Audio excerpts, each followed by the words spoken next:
Today on Everyday Injustice, we have Irwin and Natasha Minsker from Smart Justice, California. Welcome to the show.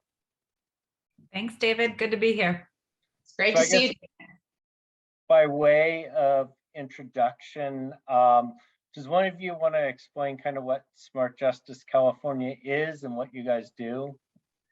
Sure. Smart Justice California works to elect folks to local and state office in California who will champion criminal justice reform. We work at both the state and the local level in elections. Anyone who pulls levers on the shape of incarceration and criminalization in California. So legislators, the governor, the attorney general, at the local level, prosecutors, to be sure, sheriff's races now and again. That's one arm of what we do. The other arm of what we do is policy work and public education to support that.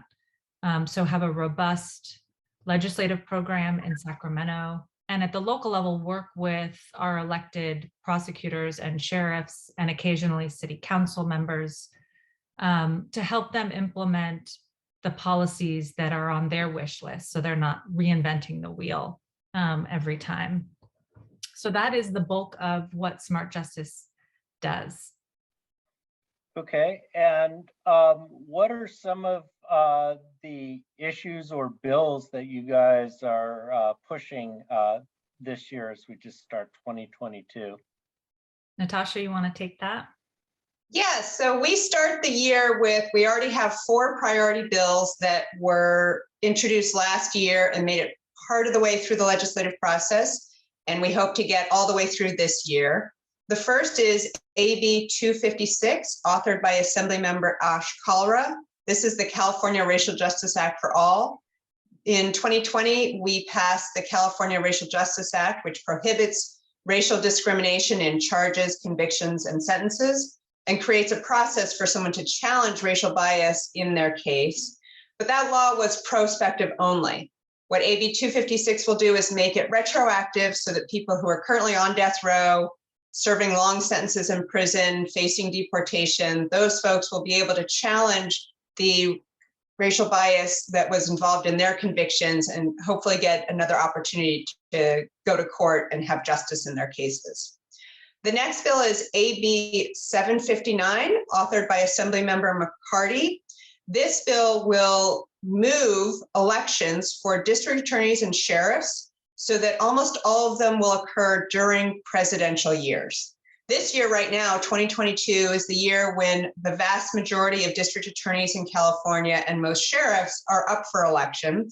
Most counties hold these really important elections in non-presidential years, which means that there's many fewer voters engaged in these critical decisions. So AB 759 will ensure that we have the most participation in these critical elections, the largest number of voters having an opportunity to weigh in on sheriff and district attorney for their county. The next bill is SB 300 by Senator Cortese. This is a bill that addresses the extreme uses of life without parole and the death penalty in California. In California, you can be sentenced to execution or to die in prison through life without parole, even if you personally didn't kill anyone and didn't intend to kill, if you were involved in a felony where someone else died. And so we are sentencing people to the most extreme sentences in the world that don't exist in most of the world. We're applying those extreme sentences to people who didn't actually kill anyone and sentencing them really based on someone else's crimes. In addition, in California, if a prosecutor charges any one of 23 special circumstances, and those are found true, then the mandatory minimum sentence is life without the possibility of parole. The only other sentencing option a judge has in those cases is execution. The judge cannot sentence a person to a parole-eligible sentence, even when the judge thinks that's in the interest of justice. So SB 300 would address both of these real extreme injustices. It's a very modest reform to address extreme injustices in our system. The last bill I'll highlight that is a priority for us is SB 731 with Senator Durazo. This bill is to sunset criminal convictions. Right now, if you are convicted of a felony in particular, There are literally thousands of ways that conviction will limit your life chances going forward. It impacts education, housing, employment, opportunities to volunteer with your kids' school or after school programs. Even the ability to get a fishing license can be impacted by a prior felony conviction. And we really don't have an effective expungement process here in California. SB 731 would seek to sunset and seal most criminal convictions after the person has completed their sentence and gone an additional 4 years without any other interactions with the criminal legal system. So it's a really critical bill for giving people second chances. So those sound like 4 very important bills. So let's start with the Racial Justice Act, which feels like it's been going on forever. But so that passed back 2 years ago now. Right. So the act itself passed in 2020, but we didn't, at that time, we didn't get retroactivity. And so ever since then, we have been working to get retroactivity. So I think that was the last time I actually saw you was outside of the Capitol when Cara and everyone else was speaking at that press conference right before COVID shut down the world. Yeah, so our press conference where we launched the Racial Justice Act, that was the last in-person lobby day for our anti-death penalty coalition. That happened to be the day that the World Health Organization declared a global pandemic. So that was the last time we were all at the Capitol together. Yeah, so I mean, that's critical legislation. And I know so many people are now waiting on the updated bill because they got convicted in racially unfair manners. What will that allow them to be able to do? I mean, what kinds of issues can they point out, and what's the remedy for that? Yeah, let me tell you about the case of one young woman. She was 15 years old when she was tried as an adult in San Diego County for a couple of robberies. In fact, she was the first 15-year-old tried as an adult under an initiative that passed by the voters in the early 2000s. So 15 years old, she faced trial in adult court, young Black girl. During her trial, the prosecutor referred to her in derogatory ways, and the judge even said that she was, quote, suburbia's worst nightmare. Clearly racially coded language used throughout this trial. And she's literally a child, a 15-year-old kid sitting in this, hearing this from judges and prosecutors and being treated like a monster.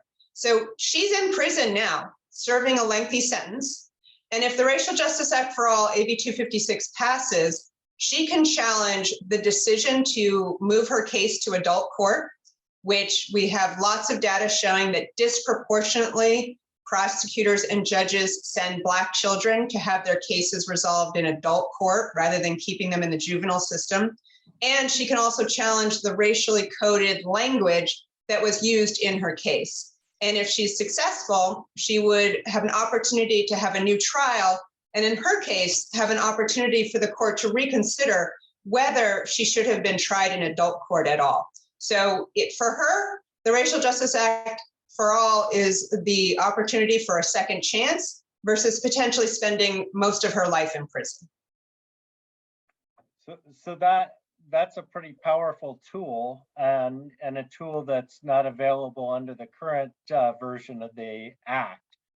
There's a person I've been working with for a number of years. He got convicted in 2009 in LA County, and it was a multiple defendant rape case where the man was Indian from India, and the women were all white. And you read the transcript of the closing arguments, and you can see all these racially charged imagery. They're depicting the apartment as dirty, and he's smelly, and they're all describing it.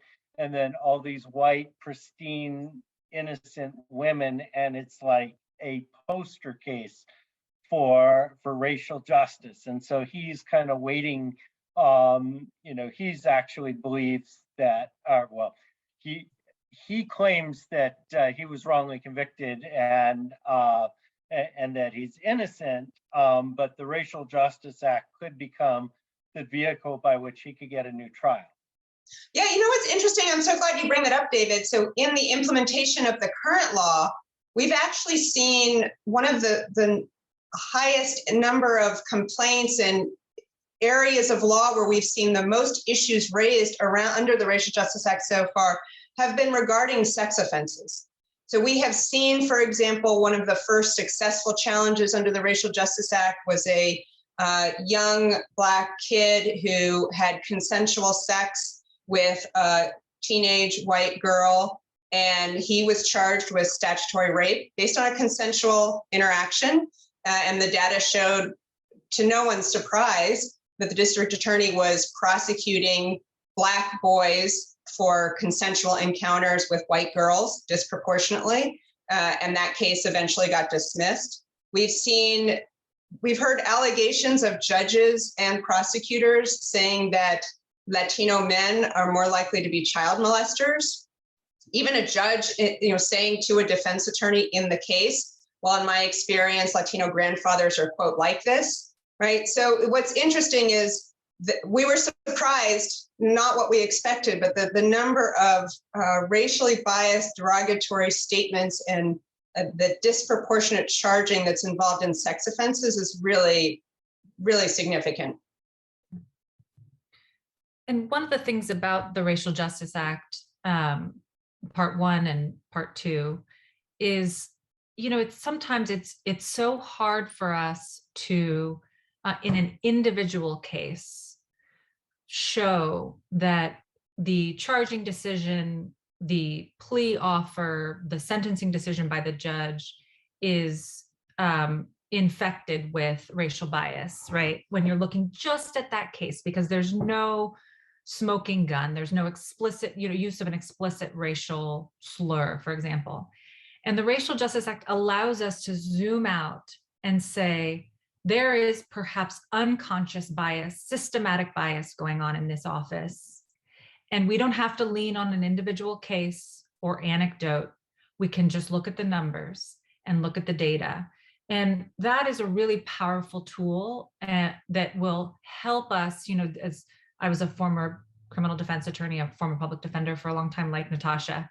And, you'd have these maddening where you knew you could feel what was happening under the surface or happening systematically, but you had no way, no bone to chew on in getting justice for your client. And Racial Justice Act finally gives you something to chew on in saying what's happening here is racially biased and the law actually bars it. So it'll be quite helpful in courthouses across California. That's absolutely right. I think one of the most powerful things about the Racial Justice Act is that it is a vehicle to change the culture in our courts. On one level, it gives license to attorneys, defense attorneys, to challenge the racism they see and confront racism in our courts. But on a broader level, it is the law that judges and prosecutors must follow. And it is now their ethical duty to also challenge racism in the courts. So prosecutors, judges, defense attorneys, even police. I have been involved in training all of them on the Racial Justice Act in different counties. And I think that is the fear that those law enforcement and judges felt when the law was first enacted. I think for some of them, at least, it is transforming it into this actual empowering idea that part of their job in standing for justice is to stand against racism, and that they have the ability together to change the culture of our courts. So I wanted to move on to the AB 759, which I think I have decidedly mixed feelings about, because I suspect that people that are off cycle are going to end up being elected for a 6-year term to get it on the presidential cycle. which means I'll be stuck with my DA for 6 years should he win re-election this year. But you know, looking at the bigger picture, you know, why is this a big issue? It seems like, you know, backing up like half a step here, it seems like over the last 5-6 years, you know, I went to ACLU events 5 or 6 years ago, and they talked about the fact that most DAs are never challenged, and even when they are challenged, most DAs win their re-election. And we've seen now in county after county, you know, contested elections. We're tracking like 6 really hotly contested DA races this year. And so that culture has changed a little. Do we need this extra tool? We do. You know, I'll sort of provide some contrast. The one district attorney or sheriff race that is on the presidential cycle, there's only one in the whole state, and that is the Los Angeles district attorney's race, and office is the only one on the presidential cycle. And you know, we all know the story of what happened there, but you know, George Gascon went home to Los Angeles, challenged a very powerful incumbent who identified as a Democrat, and the only reason he was able to get the kind of voter attention shining on Jackie Lacey and her reign was because it was a presidential cycle and voters were paying attention to the race. So, you know, we sort of take that win and we contrast that to the last DA cycle in California, which was 2018, when 56 of the 58 district attorneys were up for re-election, all but San Francisco and Los Angeles. And it was very difficult. It makes incumbency advantage that much more powerful and difficult to overcome when you are in an off cycle. So while there has been increased attention paid to these races, and there are more and more really smart and courageous candidates jumping in to challenge incumbents up and down the state, why not move the elections to a cycle with the most voter participation? And I think that's why Assemblymember McCarty supports this and is championing this, and that's why we're making this a priority. Any thoughts, Natasha? You are right that the transition period would be a bitter pill to swallow, but sometimes you got to take that medicine to get to a better place, right? And the ability to have a more diverse electorate engaged in what is one of the most important elections in our criminal justice system. I think hopefully that helps that bitter pill go down. I will say it's notable, David, the opposition to that bill and to that change, right? It is the incumbent district attorneys who understand how that will change the playing field for them. And is that just a straight bill? It doesn't need any votes or any 2/3 or anything? Yeah. Correct. Yep, straight majority vote. It's already through the assembly. It's all the way, almost got to the floor of the Senate last year and then got pulled back into Senate elections. So it is close to the end of the process, but as we well know with bills, the end of the process is where the highest hurdles are. So, indeed. All right. So SB 300, we had Senator Cortese on here a few weeks ago talking about that bill, but it's kind of the latest in now a series of bills reforming felony murder, starting with 1437, and this year, a few weeks ago, taking effect 775. So what does this bill do that's different from those? Yeah, so what this bill addresses is the felony murder special circumstance rule. So special circumstances are the part of our law that prosecutors charge when they want to have someone sentenced to either life without parole or the death penalty. And all of our prior reforms in this area of felony murder address the area of straight, first degree, second degree murder, situations in which a person can be sentenced to 15 or 25 years to life. But those reforms didn't touch the felony murder special circumstance rule. And the reason for that is because the special circumstances were enacted by the voters. And so in order to change the felony murder special circumstance, we have to get a 2/3 vote of the legislature, a very high hurdle. So that's what SB 300 addresses. Right now, under current law, the standard for charging an accomplice, someone who was involved in a felony where someone died, the standard for charging that person with either straight first-degree murder that would result in a sentence of 25 years to life, or first-degree murder with special circumstances, which can result in life without parole or the death penalty, the legal standard is exactly the same. It's totally up to the prosecutor which of those charges they want to seek. And when the person, if they are convicted of the special circumstances, the judge's hands are tied. The judge can't sentence someone to a sentence of 25 years to life with the hope of seeing the parole board. They must sentence them to die in prison through life without parole or through execution. And so this is an extreme injustice that we're trying to address here. And the reason it has so far eluded reform is because of the very high hurdle of the 2/3 vote. So let me ask you this. A year ago now, sorry, the time is like strange these days, but I think it was about a year ago, I was covering a 1437 case in Yolo County. And basically, the judge ruled that because there was a special circumstance finding that the guy was the actual killer, he was ineligible for 1437 consideration, even though there was pretty sufficient evidence to show that he wasn't the actual killer. Is this something that can address that, or is he going to have to go a different route? He probably needs to go a different route. So there's the felony murder special circumstance that SB 300 is specifically trying to reform only applies if the person was an aider and abettor, an accomplice, not the actual killer. So if in the case you're describing, if there's another special circumstance that was charged that required proof that he was the actual killer, then that special circumstance would remain in place, and this law wouldn't impact it.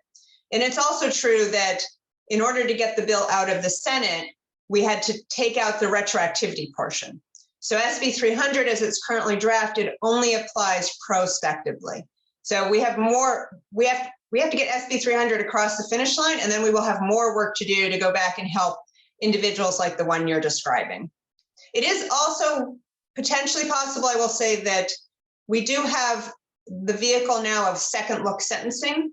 Under second look sentencing, a district attorney can request that a sentence be recalled and that a judge reconsider and impose a different sentence. So that is an option in cases like the one you described, but of course the district attorney has to be on board with that, which it doesn't sound like they were in the case you're describing. Not in my county.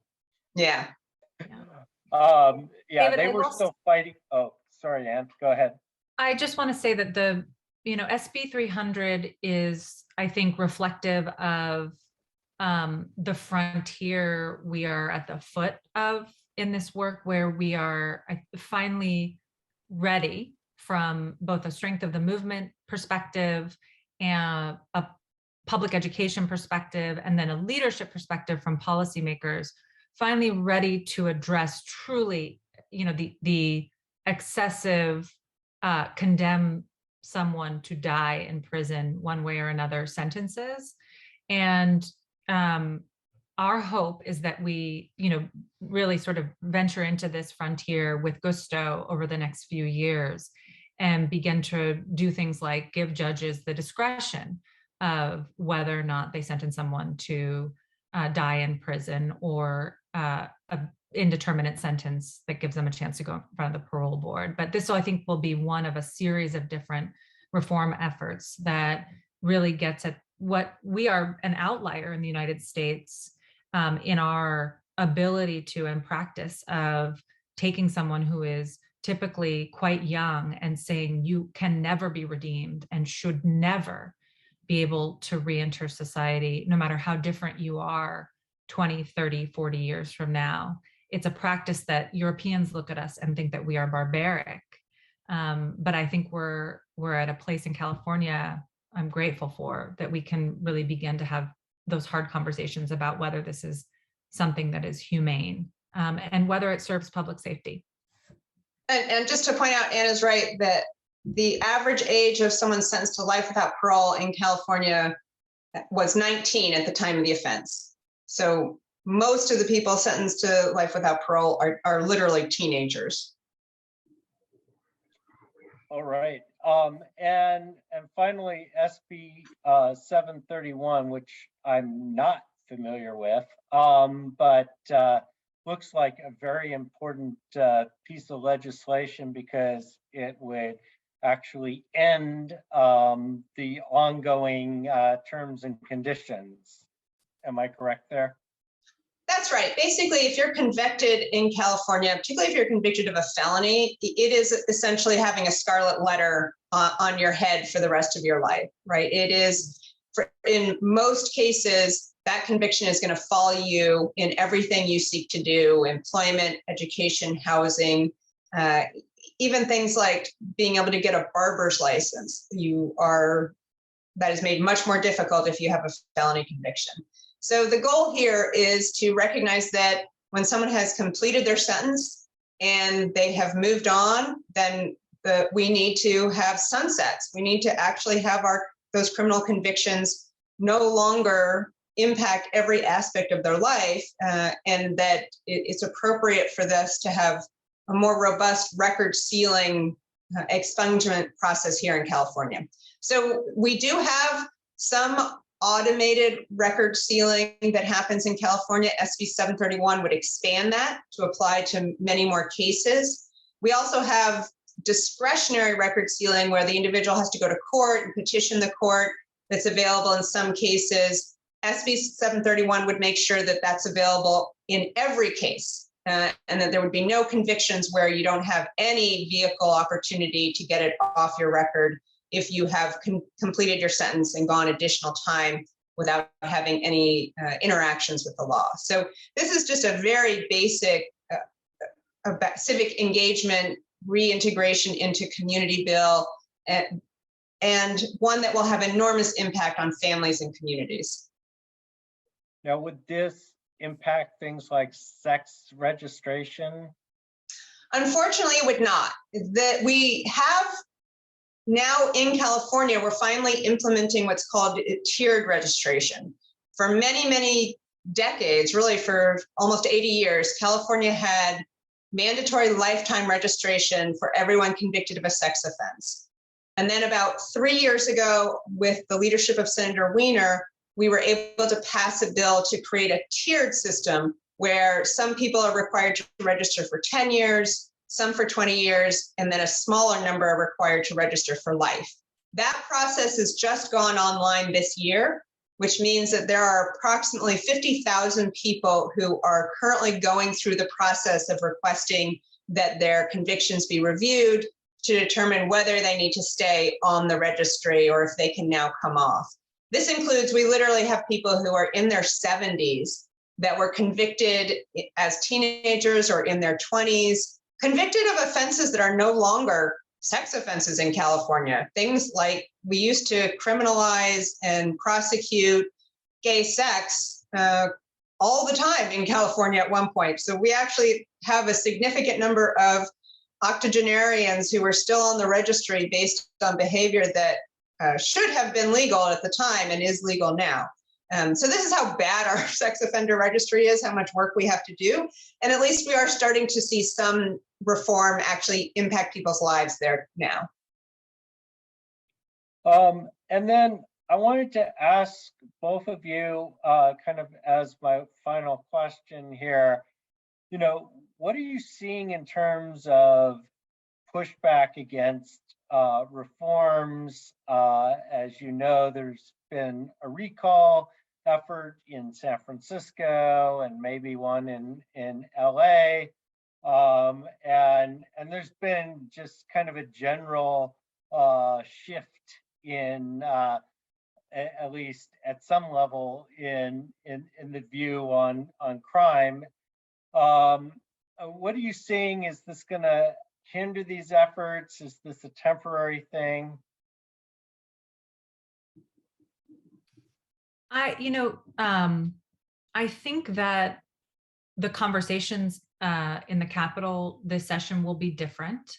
But what we can share, some things that have become clear to us over the last couple of months is that our allies, our policymakers who are with us on course correcting criminal justice in California, are not ready to cede any of the progress that we've made over the last few years.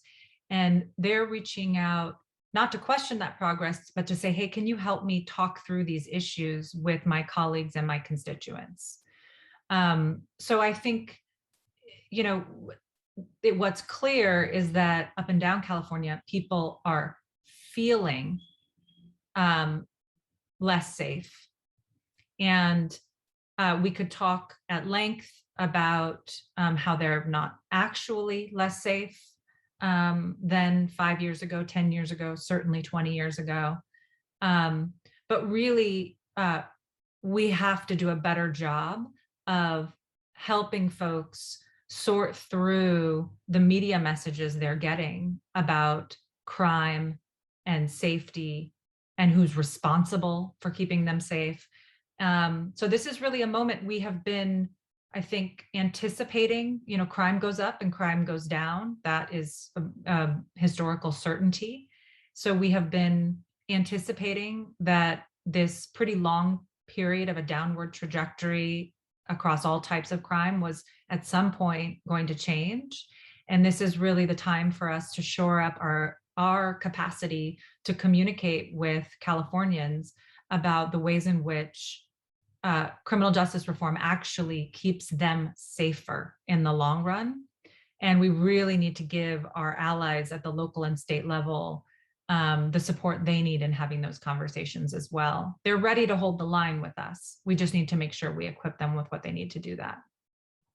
Exactly. And we need to really bring a critical eye to the way in which corporate interests are manipulating the conversation, right? The retailers, the large corporations that are driving a lot of the media attention around theft, they have their own interests here.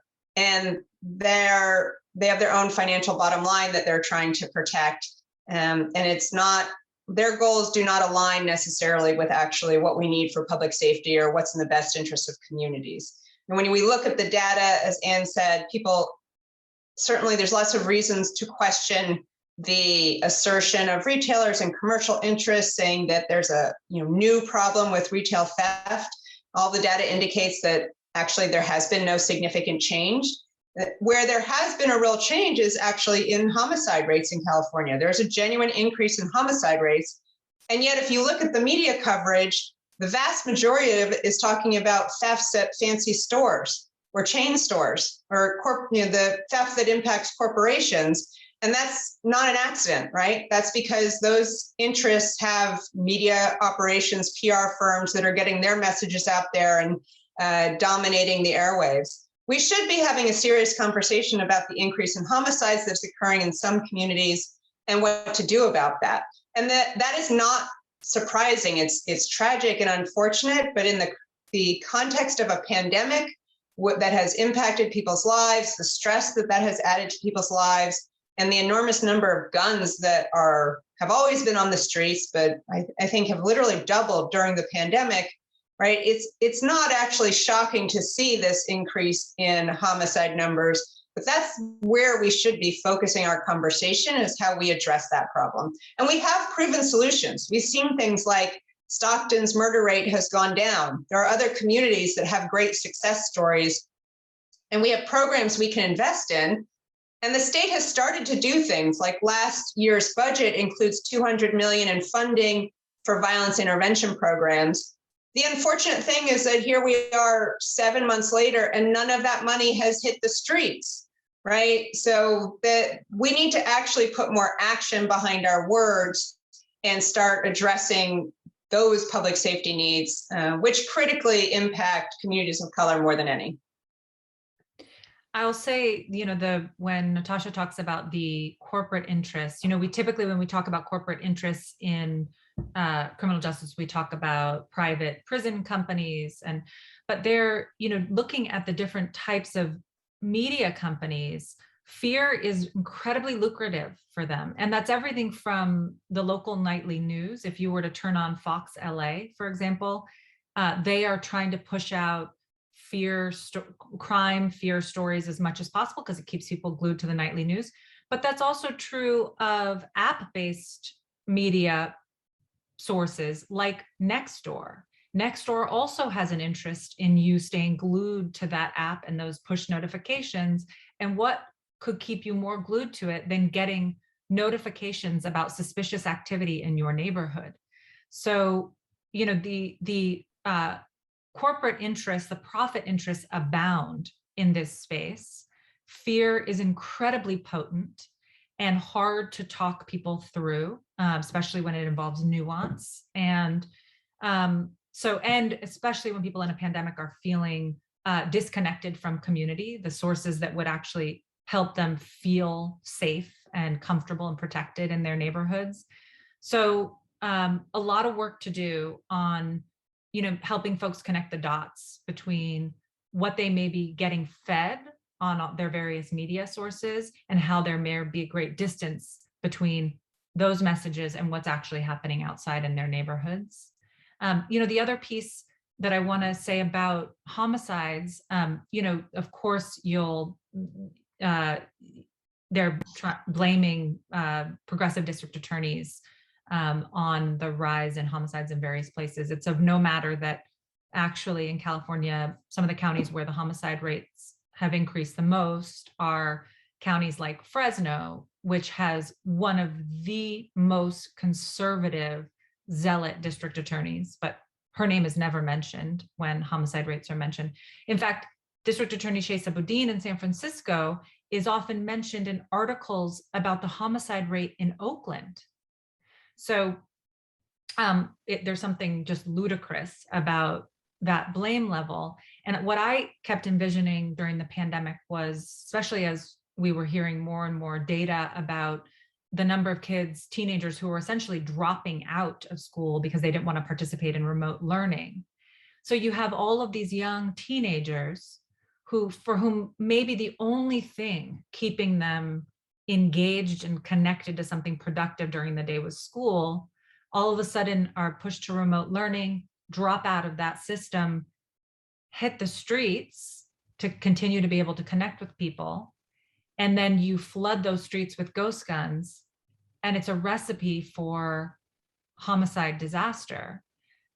So we really need to be having those harder conversations about what are the societal forces at play, rather than trying to do a reductive scapegoating of certain elected district attorneys, for example.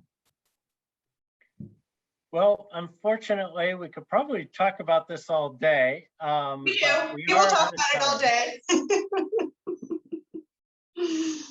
But I want to thank you guys for coming on here and talking about some of your work and some of the things going on at the state level with some of the important legislation coming down the pike this year. Ann Irwin and Natasha Minsker from Smart Justice, California. This has been Everyday Injustice. I'm your host, David Greenwald. Join us again next time for more tales from the injustice system.